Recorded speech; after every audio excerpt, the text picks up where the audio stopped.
let me talk about integrations really quick. People are viewing integrations in an incomplete way. That's how I'm going to say that, because they're viewing it as a yes or no question. Does my program connect to HubSpot? Yes or no? And then they go and they do a Google search, or they go into the HubSpot Marketplace and they see their little logo, and then they feel all warm and fuzzy because they're like, hey, look, there's an integration. But what they're not checking is, does the integration do what I need it to do? Has it been successful with other people before doing similar use cases? I have found that approximately 1% of the clients that we've worked with in the past 3 years have had their needs met with integrations available in the HubSpot Marketplace, with one big notable exception, the Salesforce integration. That one is killer. Every other integration has fallen short somewhere.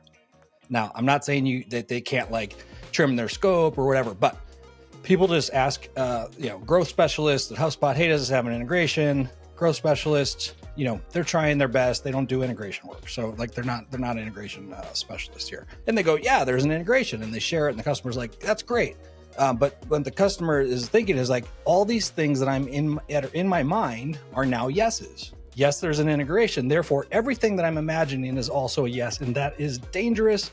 And you're going to have a rude awakening. The NetSuite integration is a perfect example. The NetSuite integration is amazing. It's always missing one thing.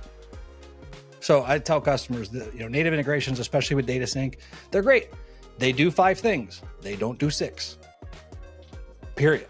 There's always some other thing that you need. Now, one other piece, if we're talking custom integrations, fear custom integrations.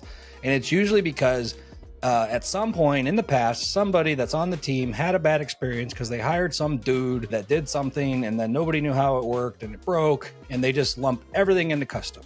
So they've got this false pretense or this false framework: native, good; custom, bad; native, cheap; custom, expensive. And that is very silly. One of the examples I like to use with integrations is buying a suit, right? Or any clothes. If you're a woman buying a dress, buying anything, buying something off the rack, the chances that it's going to fit you well, close to 0, because it was made for everybody. It wasn't made for your body. Taking it to a tailor, you might spend $20, maybe 50, maybe 100 if it's more complicated. That thing's going to look perfect because it's literally tailored to you. That's why they call it a tailor. It is tailored to you for just a little bit extra money. That is a custom garment. In the literal definition, that is now a custom garment, and it's your favorite one. And you love it, and you look amazing, and it does everything that you needed to do, and it costs you a few extra bucks. And sometimes it doesn't even cost you a few extra bucks. So the same is true when it comes to scary custom integrations versus a native integration. Now, I don't want to take anything away from native integration. If it does what you need it to do, fantastic. You lucked out. You won the lottery, right? Same thing as you grab a suit off the rack. It fits you perfect. Fantastic. You're the exception. Enjoy your suit. You just saved a little bit of money.